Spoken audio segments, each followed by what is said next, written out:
আহলান সাহলান মাহে রমজান, লাইলাতুল কদরের রাত, রহমত নাজাত মাগফিরাত।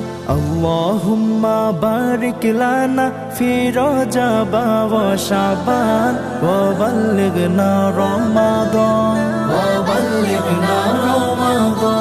রমজানের প্রথম দশকে আল্লাহর রহমত নাজিল হয়, দ্বিতীয় দশে মহান আল্লাহ মাগফিরাতে মগ্ন হয়, গুনাহ মাফে মগ্ন হয়। রমজানের প্রথম দশকে আল্লাহর রহমত নাজিল হয়, দ্বিতীয় দশে মহান আল্লাহ মাগফিরাতে মগ্ন হয়, গুনাহ মাফে মগ্ন হয়। শেষ দশকে পাপী বান্দা, শেষ দশকে পাপী বান্দা আযাব থেকে পায় না